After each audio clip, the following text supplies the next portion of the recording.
L'avion royal prend à nouveau son essor pour gagner Bujumbura, siège du gouvernement du Rwanda-Urundi. Il survole la région de Manono, riche en gisements d'étain, et atteint le lac Tanganyika, long de 650 km, véritable mer intérieure aux profondeurs abyssales.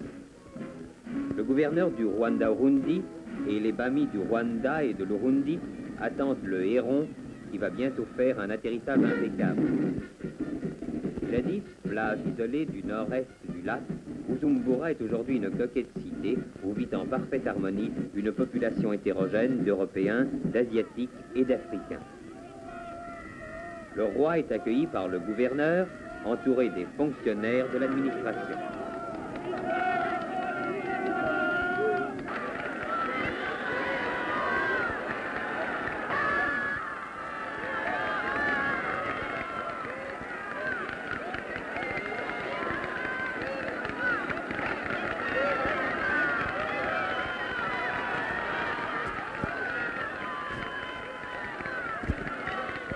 Les notables Barundi expriment leur loyalisme avec la dignité traditionnelle des habitants de ce pays. Comme partout ailleurs, le même enthousiasme délirant salue l'arrivée du souverain.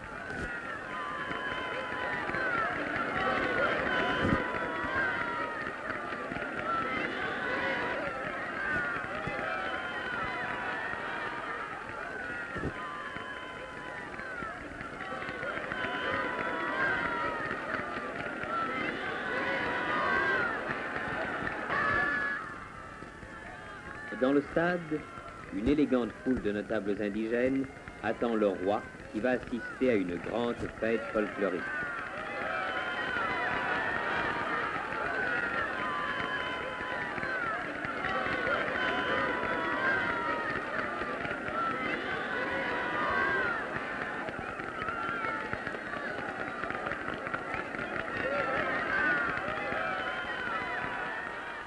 Le roi est accueilli au son d'un orchestre de 100 tambours.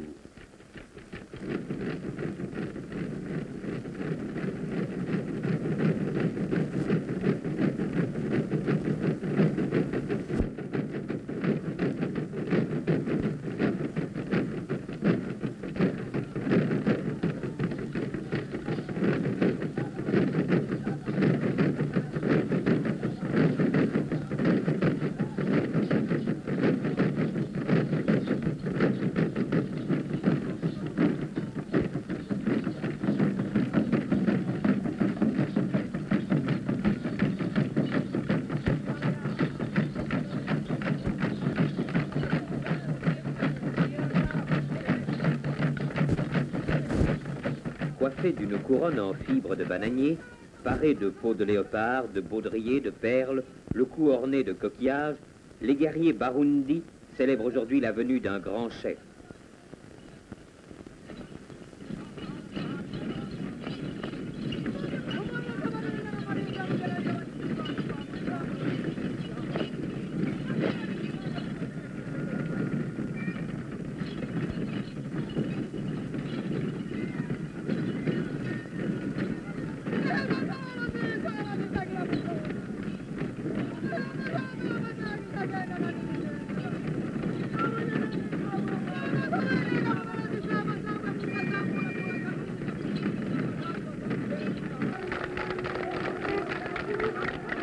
Les Baraganais sont venus des contreforts du massif montagneux du sud du pays.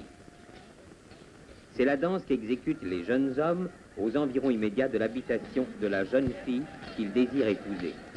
Ayant fait appel à des amis, ils entament ensemble une chorégraphie extrêmement difficile, mettant en valeur les qualités physiques de chacun d'eux. La coiffure de ces danseurs est faite de plumes de différents oiseaux du pays, et au mollet, ils portent des grelots métalliques.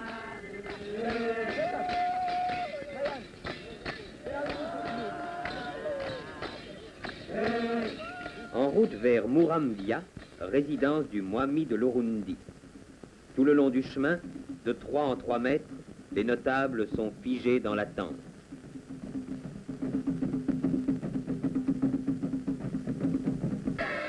Mwambutsa, le Mwami de l'Urundi, attend le roi. Celui-ci va prendre place sous l'Ingoro, sorte de dôme en roseau qui était construit spécialement pour la circonstance.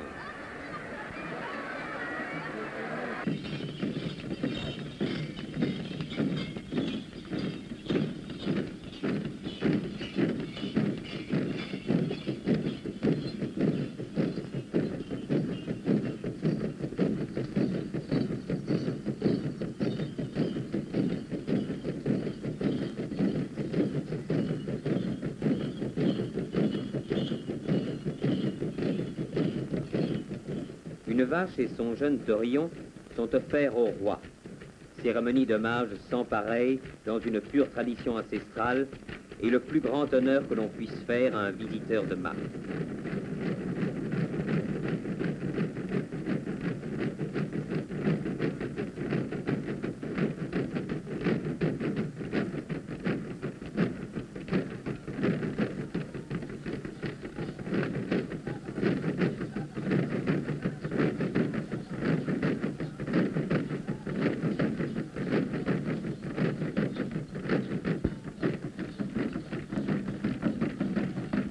À la frontière des territoires du Rwanda et de l'Urundi, le roi traverse à pied le pont qui enjambe la rivière à Kanyaru. Il est accueilli par le Mwami du Rwanda et par le résident de ce territoire. Après avoir passé par Astrida, le souverain se trouve à Nyanza, où le Mwami a préparé en son honneur une fête exceptionnelle.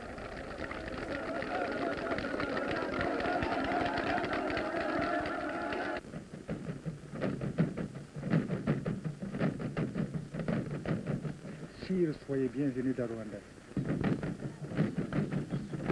Les personnalités ont pris place dans la tribune adossée à la maison de Mutara.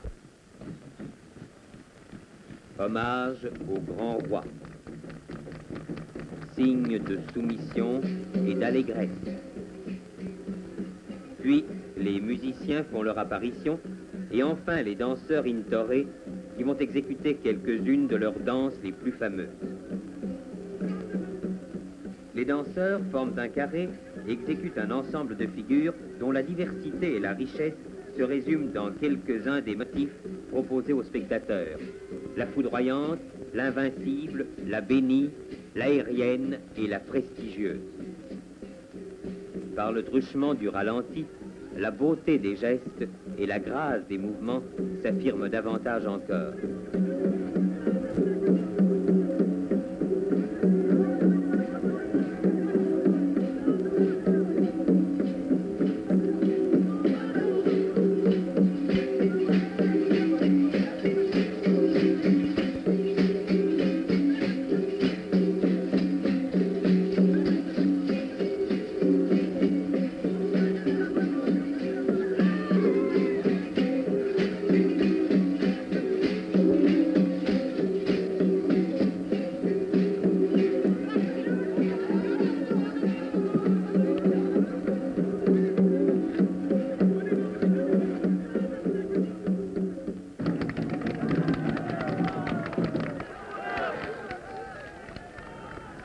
La cérémonie s'achève par une démonstration de saut en hauteur exécutée par de splendides athlètes.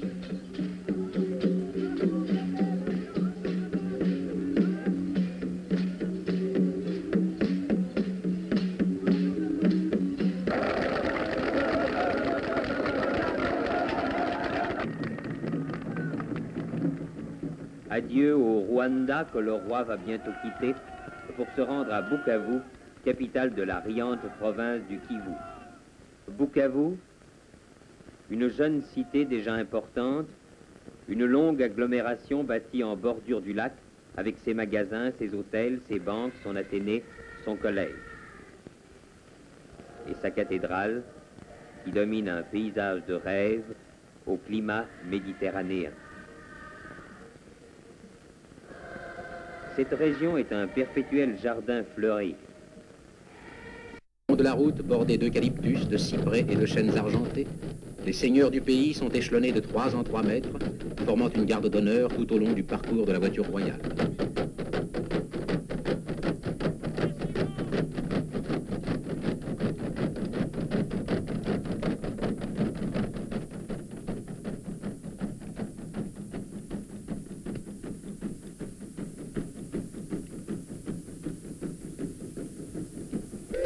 frontière symbolique entre deux territoires, un pont sépare l'Urundi du Rwanda. C'est ici que le roi prend congé du Mwami de l'Urundi.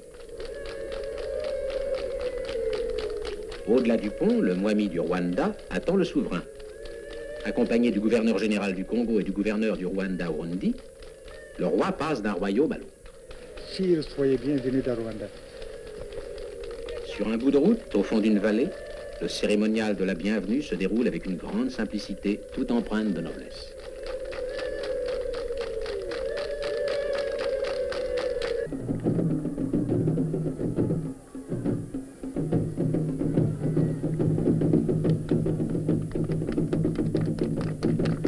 Nyanza, capitale indigène du Rwanda et résidence du Mwami, lequel a préparé en l'honneur du roi des Belges une fête sans précédent.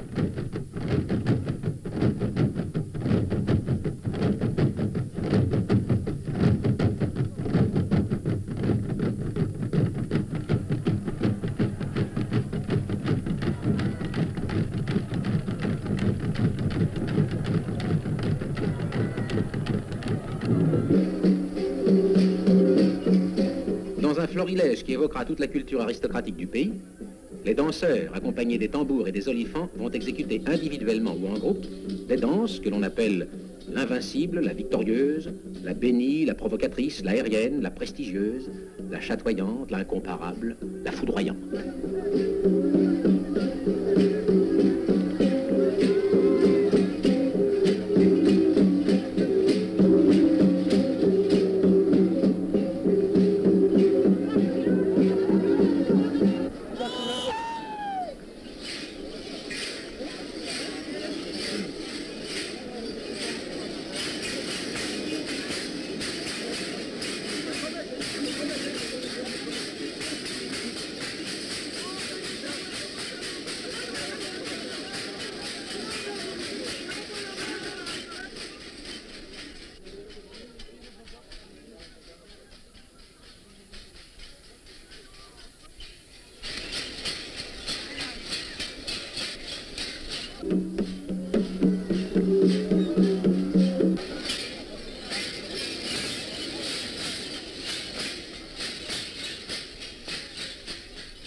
Les grandes familles du Rwanda résident dans les krals, vastes enclos situés au sommet des collines.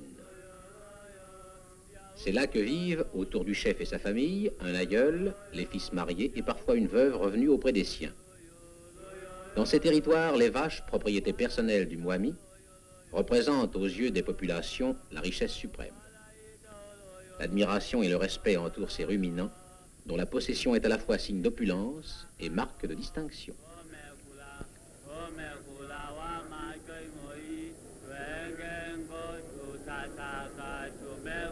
Chaque fois qu'il veut honorer un visiteur, le Mwami du Rwanda lui offre une vache. Mais son témoignage le plus haut de vénération consiste en une vache laitière accompagnée de son veau. Les dignitaires de la cour marquent leur émotion devant ce geste royal.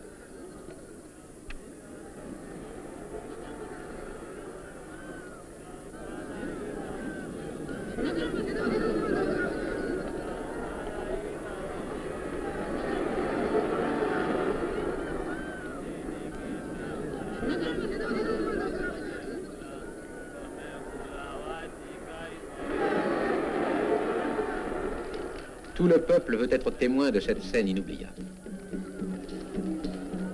Adieu au Rwanda. Précédé des danseurs et des musiciens, le Mwami reconduit son suzerain qui regagne le Congo.